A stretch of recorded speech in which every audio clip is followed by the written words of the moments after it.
اور دوسرا درجہ یہ کہ ادنا نیکی سے اعلیٰ نیکی کی طرف جائے، اس کو بھی توبہ کہتے ہیں۔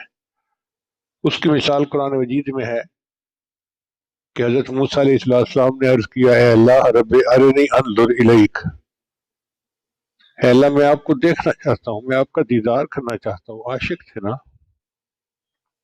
تو اللہ نے فرمایا نہیں میرے پیارے موسیٰ، ایسا نہیں ہو سکتا۔ تو جب موسیٰ علیہ السلام کو محسوس ہوا کہ یہ چیز ٹھیک نہیں تھی تو فرمایا سبحانک تبت الیک، اے اللہ میں توبہ کرتا ہوں، تو پاک ہے۔ یہ ہے ادنا سے اعلیٰ کی طرف متوجہ ہونا۔ اور تیسرا درجہ ہے کہ مخلوق سے اللہ کی طرف متوجہ ہونا۔ یہ رتبہ اللہ نے اپنے محبوب صلی اللہ علیہ وسلم کو عطا فرمایا تھا۔ چنانچہ دو کیفیتیں ہوتی ہیں، ایک ہوتی ہے رین اور ایک ہوتا ہے غین۔ رین ہے زنگ سے، کلا بل ران علی قلوبہم ما کانوا یکسبون، تو ہمارے دلوں پہ زنگ ہوتا ہے۔ اور نبی علیہ الصلوۃ والسلام کے دل کے اوپر کیفیت تھی کہ آپ کئی مرتبہ اپنی امت کی طرف زیادہ متوجہ ہو جاتے تھے۔ اس کی مثال یوں سمجھے کہ بیوی کو اپنے خاوند سے بہت محبت ہوتی ہے، لیکن جب وہ ماں بن جاتی ہے تو شفقت مادری کی وجہ سے بچے کی خبرگیری اس پر غالب آ جاتی ہے۔ تو ہم نے دیکھا کہ کئی خاوند شکوہ کرتے ہیں، تجھے تو بچے کی پڑی رہتی ہے، میری فکر ہی نہیں۔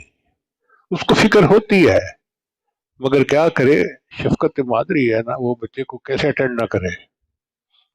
تو نبی علیہ السلام رحمت للعالمین تھے، میرے آقا کی شفقت کئی مرتبہ امت پر اتنی ہو جاتی تھی کہ وہ محسوس فرماتے تھے، تو نبی علیہ السلام اس پر بھی استغفار کرتے تھے۔ چنانچہ نبی علیہ السلام نے فرمایا انہ لا یغان علی قلبی، میرے دل پر بھی غین آ جاتی ہے اور میں روزانہ 70 مرتبہ استغفار کرتا ہوں۔ اب آپ اندازہ لگائیے کہ وہ ہمارے محبوب صلی اللہ علیہ وسلم جو معصوم تھے وہ بھی 70 مرتبہ استغفار کرتے تھے، ہمیں تو اور بھی زیادہ کرنا چاہیے۔ اور ان کو بھی اللہ تعالیٰ استغفار کا حکم فرماتے ہیں۔ چنانچہ ارشاد فرماتے ہیں اذا جاء نصر اللہ والفتح ورأيت الناس يدخلون في دين الله افواجا فسبح بحمد ربك واستغفر، اے میرے محبوب اللہ کی تسبیح بیان کیجیے اور استغفار کیجیے۔ اللہ اکبر کبیرہ۔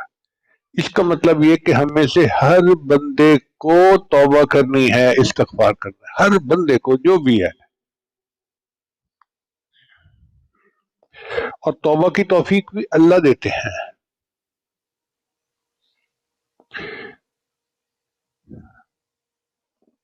اور جب بندہ توبہ قبول کر لیتا ہے، توبہ کر لیتا ہے تو اس کو قبول بھی اللہ تعالیٰ فرماتے ہیں۔ تو بندے کی توبہ دو بریکٹوں کے درمیان ہوتی ہے، ایک اللہ کی توفیق اور دوسری اللہ تعالیٰ کی طرف سے قبولیت۔ اللہ تعالیٰ اتنے کریم ہے۔ اب یہاں سوال پیدا ہوتا ہے کہ جب اللہ تعالیٰ توبہ کا حکم فرماتے ہیں تو گناہ سے بچائی کیوں نہیں لیتے؟ بھائی اللہ تعالیٰ چاہتے ہیں کہ میری صفت درگزر کا اظہار ہو، اللہ تعالیٰ اپنی صفت عفو کا اظہار فرمانا چاہتے ہیں۔ اس لیے نفس کی وجہ سے، شیطان کی وجہ سے انسان گناہ کرتا ہے اور اللہ کی طرف رجوع کرتا ہے، اور ایسا بندہ اللہ کو بہت پیارا، بہت پیارا۔ چنانچہ ایک حدیث مبارکہ میں آتا ہے کہ جبریل سامنے آ کر کہا، اے اللہ کے حبیب صلی اللہ علیہ وسلم، قیامت کے دن ایک بندے کو جہنم میں ڈالا جائے گا، تو اللہ تعالیٰ مجھے حکم فرمائیں گے جبریل جاؤ اس بندے کے پاس، یہ مجھ سے دعا مانگتا تھا یا حنان یا منان، تو اس سے پوچھو کہ یہ یا حنان یا منان کس کو کہتا تھا؟ تو میں اس سے پوچھوں گا تو وہ کہے گا کہ اللہ کے سوا کوئی حنان اور کوئی منان نہیں، میں اسی سے دعائیں مانگتا تھا۔ اللہ فرمائیں گے اچھا، اگر یہ مجھے حنان اور منان مانتا تھا تو اس کو جہنم سے نکال لو۔ آپ اندازہ لگائیے اللہ کی رحمت کا کہ یا حنان اور یا منان ایک مرتبہ کہنے پر اللہ معاف فرما دیں گے۔ نبی عیسیٰ نے فرمایا کہ ایک بندے کو اس کے گناہوں کی وجہ سے جہنم کی طرف لے جایا جائے گا، جب وہ جہنم کے قریب پہنچے گا تو جہنم کی آگ سمٹ جائے گی، پیچھے ہٹ جائے گی، تو فرشتے پوچھیں گے یا اللہ جہنم کی آگ سمٹ رہی ہے، مسئلہ کیا ہے؟ تو اللہ تعالیٰ فرمائیں گے یہ میرا وہ بندہ ہے کہ جو گناہوں پہ روتا تھا، اور جس آنکھ سے اپنے گناہوں پہ توبہ کا آنسو نکل آیا اس کو جہنم کی آگ نہیں جلا سکتی۔ اس لیے ہمیں چاہیے کہ ہم تنہائی میں اللہ کے حضور اپنے گناہوں کی معافی مانگیں اور خوب رونا دھونا کریں۔ اللہ کو یہ رونا دھونا بہت پسند ہے۔ ایک مرتبہ نبی علیہ السلام نے ارشاد فرمایا وَعَظَمْ بلیغا، بڑا ہی بلیغ بیان تھا، محبوب کی تو ہر بات ہی بلیغ ہوتی تھی۔ تو ایک صحابی اونچا رونے لگے تو نبی علیہ السلام نے فرمایا کہ اس کا رونا اللہ کو اتنا پسند آیا کہ اس کے رونے کی وجہ سے اللہ نے محفل کے سب لوگوں کی مغفرت فرما دی۔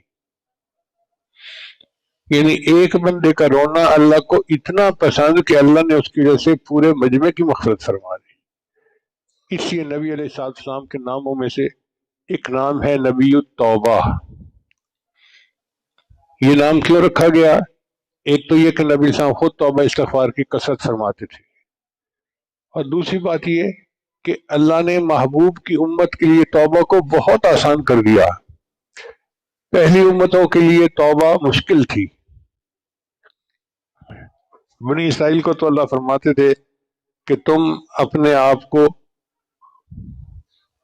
زخمی کرو اور خون نکالو تب تمہاری توبہ کو مانا جائے گا، اور اس امت کے لیے اللہ نے کوئی شرط نہیں رکھی، حتیٰ کہ زبان سے توبہ کے الفاظ کہنا بھی شرط نہیں رکھی۔ نبی صاحب نے فرمایا الندم توبۃ، دل کی ندامت کا نام توبہ ہے۔ جب کوئی بندہ اپنے دل میں نادم ہو جاتا ہے یار میں نے فلاں کام برا کیا، مجھے نہیں کرنا چاہیے تھا، یار مجھ سے غلطی ہوئی، میں آئندہ ایسا نہیں کروں گا، جب بندہ دل میں افسوس کرتا ہے نا تو اسی کا نام توبہ ہے۔ اب یہاں علماء نے ایک علمی نقطہ لکھا ہے، وہ فرماتے ہیں آخر وجہ کیا تھی؟ وہ بھی انسان تھے جو پہلی امتوں والے تھے اور ہم بھی انسان ہیں، تو ان کے لیے اتنی مشکل توبہ اور ہمارے لیے اتنی آسان، تو انہوں نے اس کا جواب دیا۔ ان کا اس کی وجہ یہ ہے کہ پہلی امتوں کے پاس جب نبی آئے بنی اسرائیل کے پاس اور انہوں نے اللہ کا پیغام پہنچایا تو انہوں نے آگے سے جواب دیا کہ ہم اس وقت تک ایمان نہیں آئیں گے حتی نر اللہ جہرتن، جب تک ہم اللہ تعالیٰ کو ظاہر میں دیکھ نہیں لیں گے۔ لن نؤمن حتی نر اللہ جہرتن، دیکھیں گے واضح طور پر اللہ کی نشانی کو پھر ایمان لائیں گے۔ تو انہوں نے ایمان کے لیے نشانی مانگی واضح طور پہ، تو اللہ نے بھی کہہ دیا ٹھیک ہے اب تم توبہ کرتے ہو تو میں واضح نشانی مانگتا ہوں، توبہ کرتے ہو تو میں آؤ باہر، میں تمہارے اوپر بادل جو ہے لے آؤں گا، اور اس اندھیرے میں تم اپنے آپ کو فقتلوا انفسکم، چھریاں لگاؤ اور اپنے آپ سے خون نکالو، جب ظاہر خون نکلے گا تب میں مانوں گا ہاں تم توبہ کرتے ہو۔ اور اس امت کو اللہ تعالیٰ نے رحمت فرمائی کہ جب نبی علیہ السلام نے اللہ کا ایمان پیش کیا تو انہوں نے کوئی دلیل نہیں مانگی۔ حضرت ابوبکر صدیق لانا بلا دلیل اللہ کو مانا، تو جب امت نے بلا دلیل اللہ کو مانا تو اللہ نے قاعدہ بنا دیا کہ میرے بندو میں تم سے بھی تمہاری توبہ کے لیے کوئی دلیل نہیں مانگوں گا، تم دل میں افسوس کر لو گے، نادم اور شرمندہ ہو جاؤ گے، میرے بندو مجھے وہی ندامت پسند ہے۔ الندم توبۃ، اللہ تعالیٰ کو توبہ سے اتنی خوشی ہوتی ہے، اتنی خوشی ہوتی ہے کہ حضرت موسیٰ علیہ السلام نے پوچھا یا اللہ جب کوئی تیرا گناہگار بندہ تجھے پکارتا ہے تو آپ کیا جواب دیتے ہیں؟ فرمایا میں 3 دفعہ کہتا ہوں لبیک لبیک لبیک، یعنی بندہ ایک دفعہ اللہ کو پکارتا ہے، اللہ 3 دفعہ جواب دیتے ہیں لبیک میرے بندے لبیک یا عبدی میرے بندے لبیک۔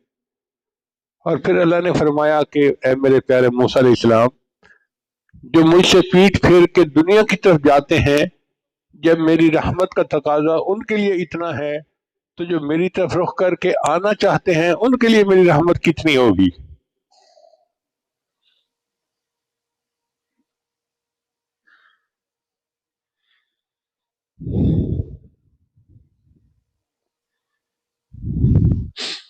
چنانچہ حدیث مبارکہ میں نبی علیہ السلام نے ایک واقعہ سنایا کہ ایک آدمی اونٹنی پہ جا رہا تھا صحرا میں چاروں طرف ریت ہوتی ہے میلوں تک، نہ پانی ہوتا ہے نہ ٹھکانہ ہوتا ہے، اور ایک مشکل سفر ہوتا ہے۔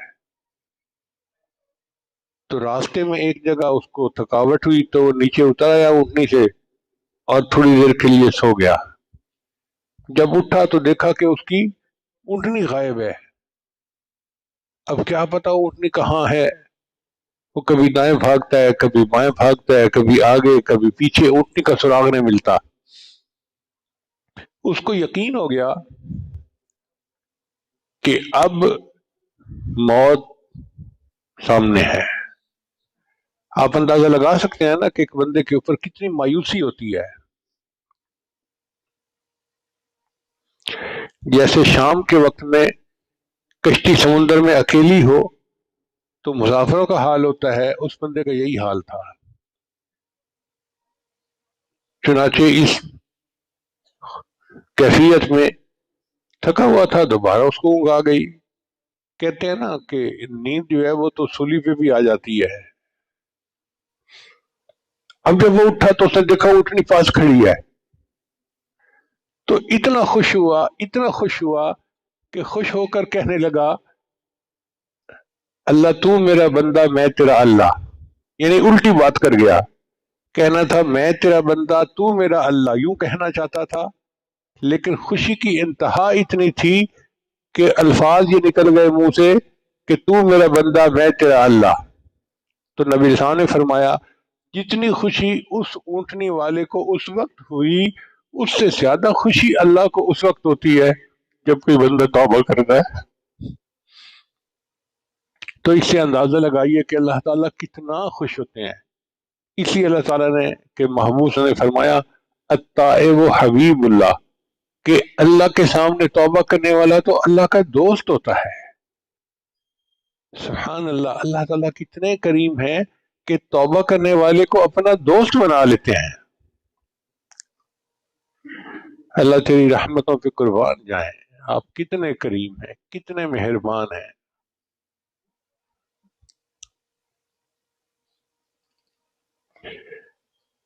اب اس توبہ کے لیے اللہ نے صحابہ کو حکم دیا کہ نبی علیہ السلام کے پاس آؤ اور آ کر توبہ کرو۔ صحابہ خود بھی توبہ کر سکتے تھے، مگر اللہ تعالیٰ ایک عمل کو امت میں جاری فرمانا چاہتے تھے۔ چنانچہ اللہ نے ارشاد فرمایا وَلَوْ أَنَّهُمْ إِذْ ظَلَمُوا أَنفُسَهُمْ جَاءُوكَ، اگر ان لوگوں نے اپنی جانوں پہ ظلم کیا تھا تو ان کو چاہیے تھا کہ یہ آپ کے پاس آتے، فاستغفر اللہ کے سامنے استغفار کرتے، واستغفر لهم الرسول، اور اللہ کے رسول بھی ان کے لیے استغفار کرتے، لوجد اللہ تواب الرحیم، تو یہ اللہ کو تواب اور رحیم پاتے ہیں۔ تو صحابہ کرام کو حکم دیا گیا کہ تم آؤ نبی اسلام کے پاس اور آ کر توبہ کرو۔ اب یہ عمل صحابہ نے نبی علیہ السلام سے کیا، اور پھر یہ امت صحابہ سے تابعین نے کیا، اور چلتے چلتے یہ عمل آج بھی دنیا میں موجود ہے۔ یہ جو بیعت کی جاتی ہے نا سلوک میں، یہ اصل میں بیعت توبہ ہی ہے۔ اور عزیز طلباء، ایک عجیب بات ہے کہ جیسے حدیث کی ایک سند ہوتی ہے نا، اگر سند نبی علیہ السلام تک پہنچ جائے تو وہ حدیث بہت مضبوط ہو جاتی ہے۔ کچھ اعمال ہیں جن کی سند نبی علیہ السلام تک پہنچتی ہے، یہ توبہ کا عمل بھی انہی اعمال میں سے ہے۔ ہم اپنے شیخ کے ہاتھ پہ توبہ کرتے ہیں، انہوں نے اپنے شیخ کے ہاتھ میں، اور یہ سلسلہ اوپر چلتے چلتے صدیق اکبر تک پہنچتا ہے، اور انہوں نے نبی اسلام کے ہاتھوں پر بیعت کی تھی۔ تو ہمیں خوشی اس بات کی ہے کہ اللہ نے ہمیں ایک ایسے عمل کی توفیق عطا فرمائی جس کی سند متصل ہے، اور اس کی وجہ سے توبہ اللہ جلدی قبول فرما لیتے ہیں۔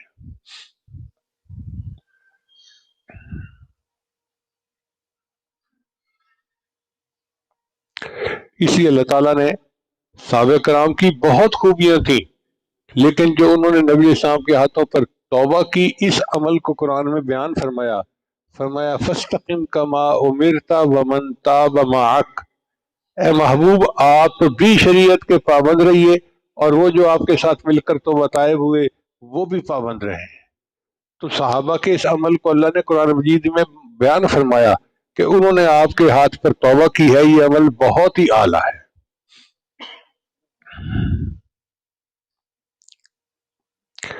تو نبی علیہ الصلوۃ والسلام کے ناموں میں ایک نام ہے نبی التوبہ، اور اللہ تعالیٰ کے ناموں میں سے ایک نام ہے التواب، توبہ کو قبول کرنے والا۔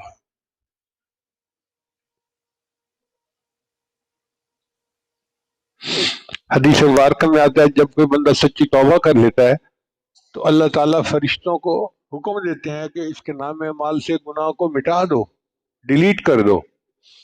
تو نام اعمال سے بھی گناہ مٹا دیا جاتا ہے، زمین کے جس ٹکڑے پر اس نے گناہ کیا تھا اس ٹکڑے کو بھی بھلا دیا جاتا ہے، جو نگران فرشتے تھے کرامن کاتبین ان کو بھی بھلا دیا جاتا ہے، آسمان کو بھی بھلا دیا جاتا ہے، حتیٰ کہ اس بندے کے گناہ پر گواہی دینے والا قیامت کے دن کوئی بندہ نہیں ہوگا، اس لیے کہ اس نے توبہ کی۔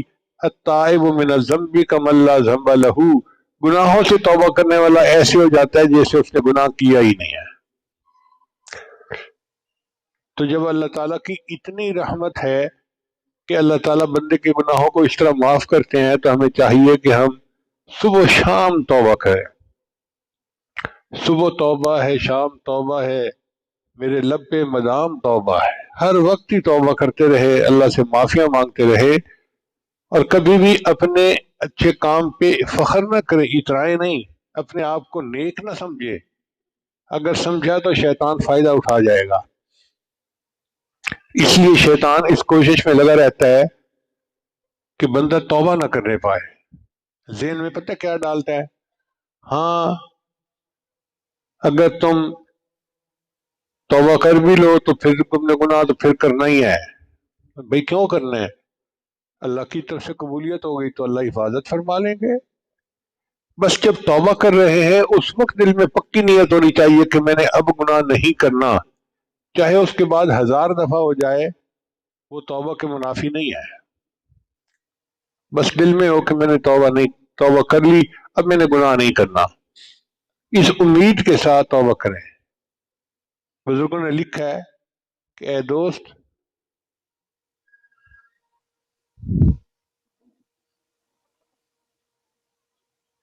تیرا توبہ کی امید پر گناہ کرتے رہنا، تیرا توبہ کی امید پر گناہ کرتے رہنا اور زندگی کی امید پر توبہ کو مؤخر کرتے رہنا تیری عقل کا چراغ گل ہونے کی دلیل ہے۔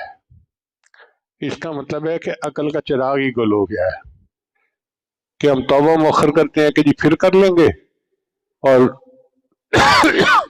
ابھی تو بڑی عمر پڑی ہے، کس کو پتا کب وقت آ جائے۔ اس لیے توبہ فوراً کرنی چاہیے تاکہ اللہ تعالیٰ ہمارے گناہوں کو معاف فرما دے۔ اچھا، توبہ اگر کرنی ہے تو اللہ کے لیے کرنی ہے۔ اگر کسی اور وجہ سے توبہ کریں گے، میں نے جی شراب چھوڑ دی، بیمار ہو گیا ہوں، اس کو توبہ نہیں کہتے۔ میں نے جوا کھیلنا چھوڑ دیا جی، بڑا نقصان ہو جاتا ہے، نہیں۔ میں نے زنا چھوڑ دیا جی، بڑی بدنامی ہو جاتی ہے۔ تو علماء نے لکھا کہ یہ توبہ نہیں ہے، توبہ ہو اللہ کے ڈر کی وجہ سے گناہوں کو چھوڑنا۔